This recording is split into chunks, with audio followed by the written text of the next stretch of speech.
Hello दोस्तों, नमस्कार। मैं हूं यशवंत दामले। आप देख रहे हैं यशमनी विज्ञान चैनल। यशमनी विज्ञान चैनल में आपका स्वागत है। और आज के वीडियो में हम सीखेंगे प्रयोगशाला में क्लोरोफॉर्म का निर्माण किस प्रकार से किया जाता है।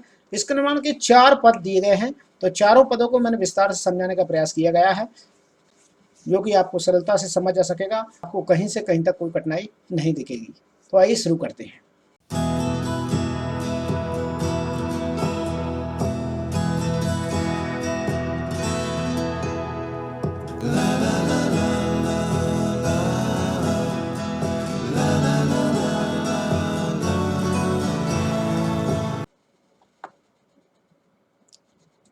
क्वेश्चन है, प्रयोगशाला में क्लोरोफॉर्म निर्माण के विभिन्न पदों का वर्णन कीजिए। देख लेते हैं क्लोरोफॉर्म का निर्माण विभिन्न पदों में किस प्रकार से किया जा सकता है। यह देखेंगे, क्लोरोफॉर्म प्रयोगशाला में क्लोरोफॉर्म बनाने के लिए भ्रंजक चूर्ण, जल, एथिल अल्कोहल की क्रिया आपस में कराई जाती है। यह क्रिया 4 पदों में संपन्न होती है। तो सबसे पहले देखते हैं भ्रंजक चूर्ण का सूत्र। ये हमें ज्ञात होना चाहिए, तब हम क्रिया संपन्न करा पाएंगे। तो सबसे पहले भ्रंजक चूर्ण CaOCl2, ठीक।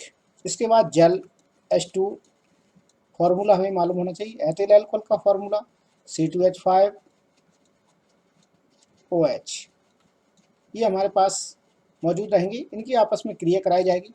वो क्रिया किस प्रकार से 4 पदों में संपन्न होती है, हम देखते हैं। सबसे पहले देखेंगे प्रथम पद। प्रथम पद में जो बताया गया है, हम नोटिस कर लेते हैं इसे। प्रथम पद में आप देखेंगे तो यहाँ पर लिखा गया है, इस पद में भ्रंजक चूर्ण और जल की क्रिया कराई जाती है, तब कैल्शियम हाइड्रोक्साइड व क्लोरीन प्राप्त होता है या बनता है।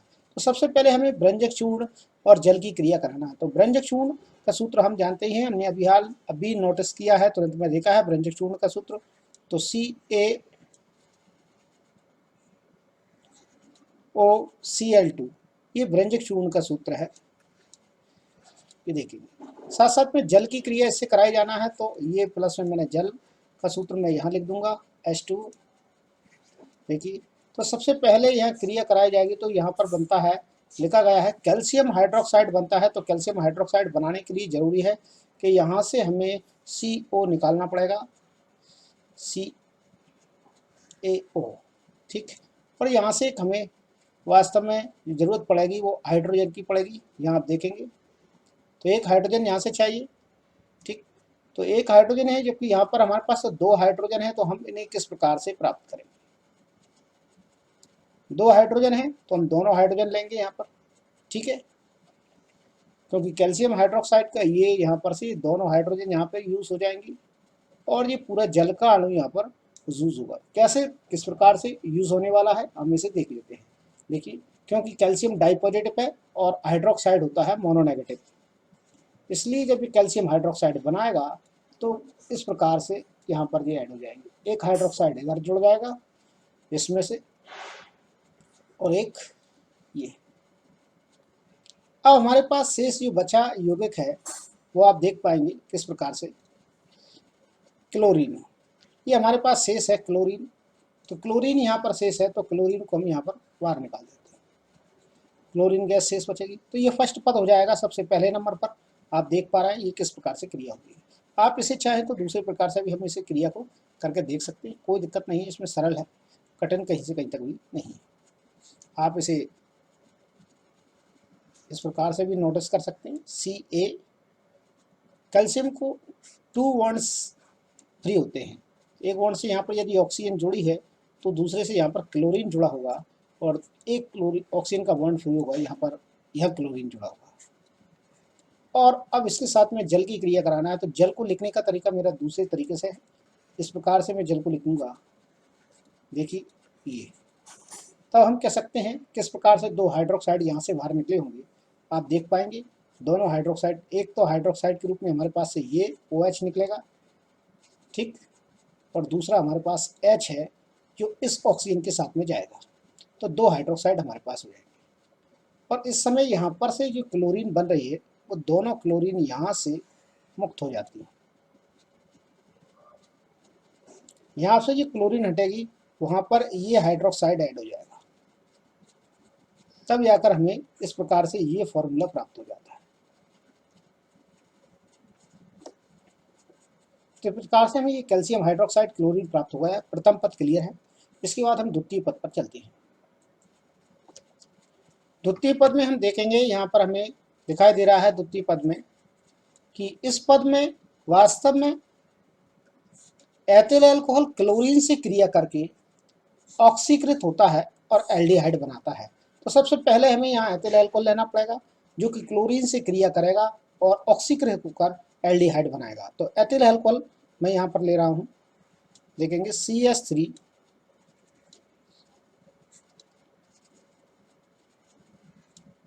यहाँ लिया है मैंने, CH2 के स्थान पर मैं यहाँ एथिल अल्कोहल लूँगा तो यहाँ पर ये CH2 और यहाँ पर मिलेगा आपको OH, ये मिल जाएगा। ये होगा C2H5OH। हम इसे इस प्रकार से भी बोल सकते हैं। ये क्रिया करेगा क्लोरीन से, क्लोरीन अर्थात Cl2 से यह क्रिया होगी।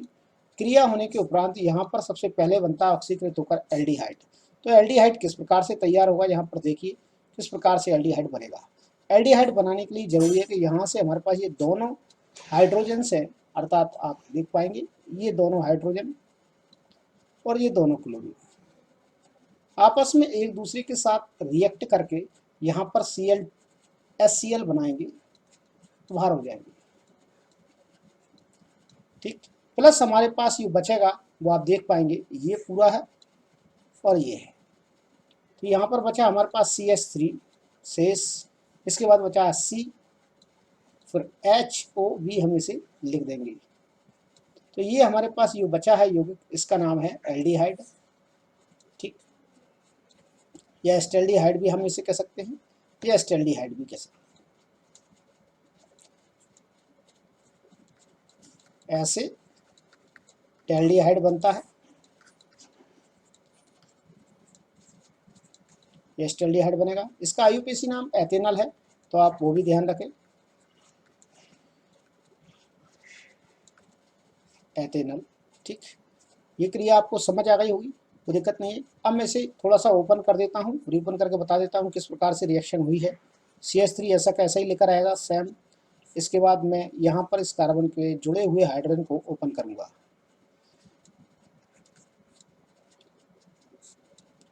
और OH। इसके बाद क्लोरीन को मैं यहाँ पर देख रहा हूँ, तो क्लोरीन को मैं इस प्रकार से लिख दूँ Cl बॉन्ड Cl।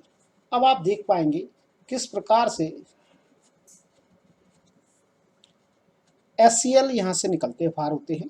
यहाँ देखिए ये H, ये Cl को लेकर बाहर हो जाएगा, एक बनेगा HCl यहाँ पर। ठीक, और दूसरा H या दूसरा Cl दूसरे H के साथ में बाहर हो जाएगा, तो ये बनेगा H। तो यहाँ पर हमें 2 HCl प्राप्त होंगी, इसलिए हमें यहाँ पर 2 ऐड करना पड़ेगा, तो हमारे पास हो जाएगा 2 HCl। ठीक है, तो हमें यहाँ 2 HCl प्राप्त होगा। शेष बचा हुआ यौगिक आपको दिखाई दे रहा होगा, ये शेष बचा हुआ यौगिक है वो आपके सामने इस प्रकार से आप देखेंगे, ये CHO के रूप में आपको दिखाई दे रहा होगा। मैं फिर से आपको बताता हूँ, CH3 CHO के रूप में यहाँ पर नजर आएगा। ये एस्टेल्डिहाइड है, इसे हम एथेनॉल IUPAC नाम से जानते हैं। तो ये हमारा दूसरा पद क्लियर हो गया है। अब हम तीसरे पद पर चलते हैं। हम देखते हैं यहाँ पर तीसरा पद या तृतीय पद के रूप में। तो तृतीय पद के रूप में हमें यहाँ दिखाई देगा कि द्वितीय पद में बना हुआ एल्डिहाइड क्लोरीन से क्रिया करके क्लोरल बनाता है। तो क्लोरल की जानकारी हम लेंगे, किस प्रकार से क्लोरल बनता है। तो सबसे पहले हम देख लेते हैं द्वितीय पद में बना हुआ एल्डिहाइड, अर्थात यहाँ पर हम देखेंगे सबसे पहले CH3,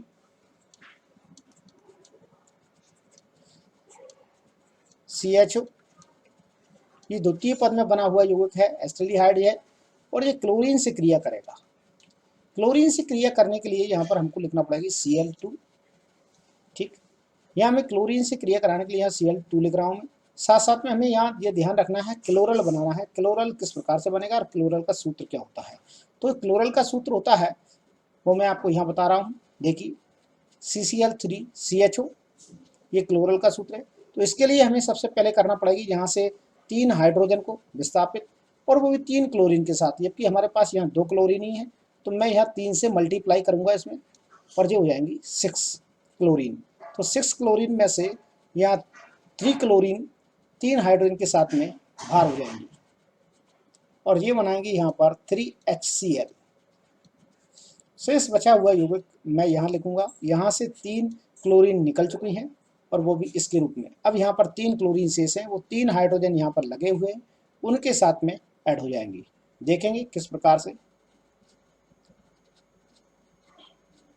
ये कार्बन के साथ में ये CHO समूह लगा है और 3 क्लोरीन हमें जोड़ना है, तो मैं 3 क्लोरीन यहाँ पर ऐड कर दूँ, 1 and 2 and 3। इस प्रकार से सूत्र बन जाएगा जिसे हम बोलते हैं क्लोरल।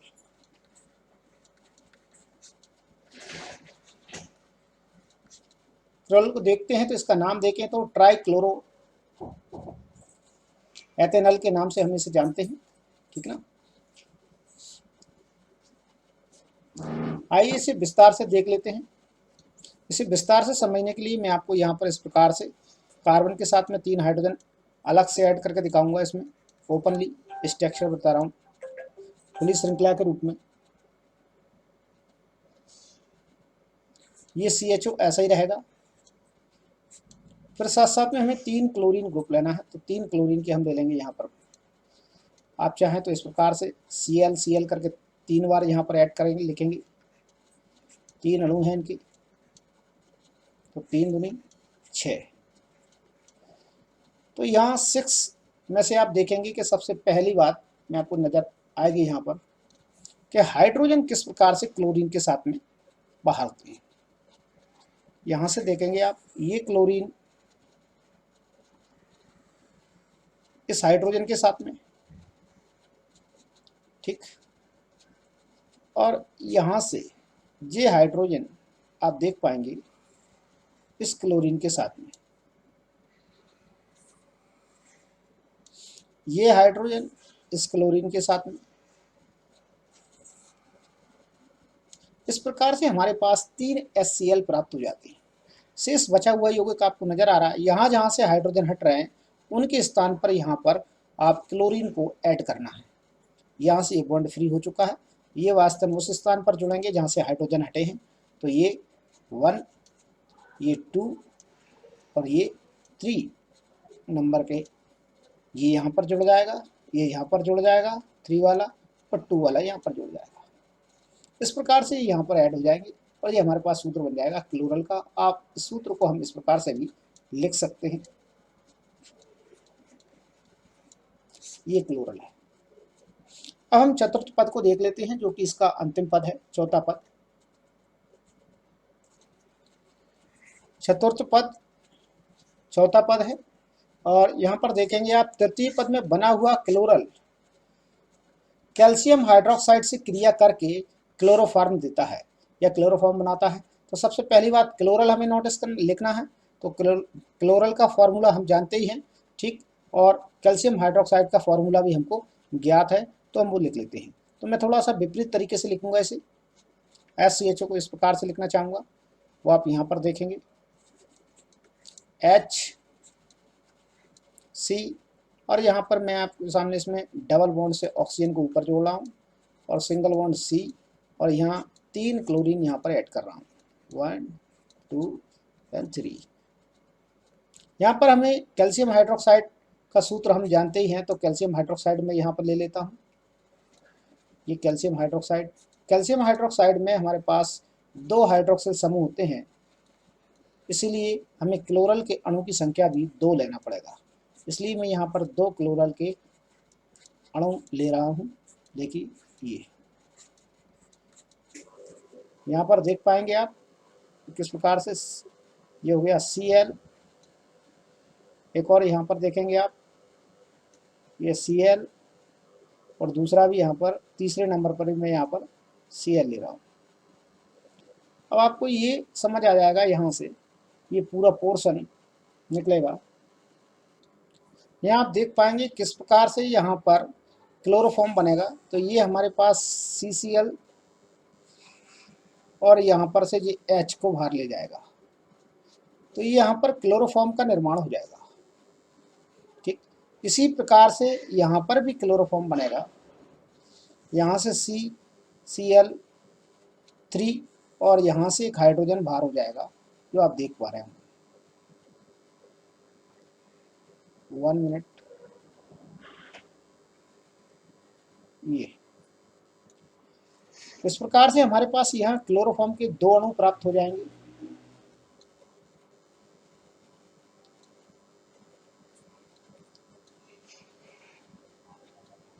देखिए यहाँ लेके जाएंगे, आप लिखेंगे, देखेंगे इसे तो ये हो जाएगा CH3। ये 2 मॉलिक्यूल्स यहाँ पर प्राप्त हो गए, 2 अणु प्राप्त हो गए। शेष बचा हुआ यौगिक आपको दिखाई दे रहा होगा, कैल्शियम फॉर्मेट के रूप में हमें प्राप्त हो रहा है, तो मैं यहाँ पर इसे लिख दूंगा शेष बचे हुए यौगिक को, जो आपको दिखाई देगा। देखिए यहाँ लिखा गया है, एक सबसे पहले H है इन दोनों में, तो मैं इसे लिख रहा हूँ H। इसके बाद हमारे पास यहाँ पर C मौजूद है, C लिख दी। फिर इसके बाद ऑक्सीजन है, लिख दिया। देखिए आप, ये नज़र आ रहा है, जो ऑक्सीजन यहाँ भी है, ये ऑक्सीजन है, ये फॉर्मेट, ठीक है। और एक और ऑक्सीजन यहाँ पर मौजूद है, ये ऑक्सीजन यहाँ पर मौजूद है, एक तो एक ऑक्सीजन मैं यहाँ पर और ऐड करूँगा, ठीक। अब इसकी संख्या 2 है, क्वांटिटी 2 है, तो मैं यहाँ 2 लगा देता हूँ। ये बनेगा कैल्शियम फॉर्मेट साथ साथ में, और हमें 2 अणु वास्तव में क्लोरोफॉर्म के प्राप्त हो चुके हैं। हर बार की तरह कहना चाहूँगा, यदि आप मेरे चैनल पर नए हैं और अब तक आपने मेरा चैनल सब्सक्राइब नहीं किया है तो प्लीज़ सब्सक्राइब कर लें, ताकि आपको आगे आने वाले वीडियो मिल सके, और उनके नोटिफिकेशन के लिए आप बेल आइकन को प्रेस करना ना भूलें।